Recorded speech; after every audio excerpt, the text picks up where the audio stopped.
উত্তেজনা ছড়ালো মেলাঘরে। গোমতী জেলার উদয়পুরের বাসিন্দা পার্থ বণিককে মেলাঘরে তেল কাজলা পঞ্চায়েত এলাকায় মাছ সহ আটক করে স্থানীয়রা।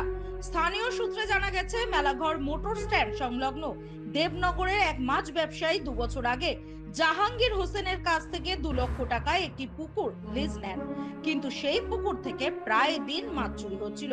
আগে থেকেই সন্দেহ থাকলেও চোর ধরার কোনো উপায় ছিল না তার কাছে। আজ সকালে ওই ব্যবসায়ীর পুকুর থেকে 2 ব্যাগ মাছ চুরি করে মেলাঘর বাজারের দিকে যাচ্ছিলেন পার্থ ভৌমিক।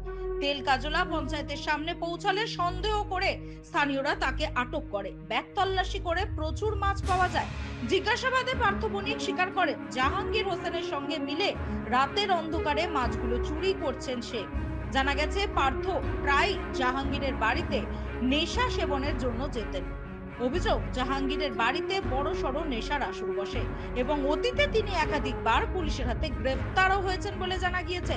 পুলিশ আসার খবর পেয়ে জাহাঙ্গীর হোসেন পালিয়ে যায়।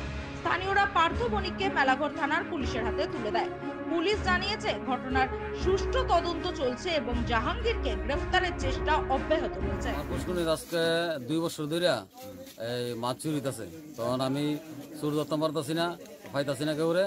তখন কালকে আমার কাছে খবর আছে যে মাছ চুরি হইতাছে এটা এই আমরা পুষ্কুনি। তখন আমরা পুষ্কুনিটা ভালো করে ডিউটি দেন, তখন ডিউটি দিতাম আসিরা এই চুর পাইছি। তো চুর পাইছি, চুরের বাড়ি উদয়পুর কইছে। কার বাড়িতে আইসত কইছে জাহাঙ্গীর মিয়ার বাড়িতে আইছি। তো পুষ্কুনিও রাখছি আমি জাহাঙ্গীর মিয়ার থেকে, এই 2 লাখ টাকা রাখছি 3 বছর লেগিয়া। তো জাহাঙ্গীর মিয়ার বাড়ির তারা আসলো, তাকে সেটা চুরি করছে জাহাঙ্গীর মিয়া সহ। তারা চুরের নাম কইছে। কি করবেন চুরকে, কি করবেন এখন?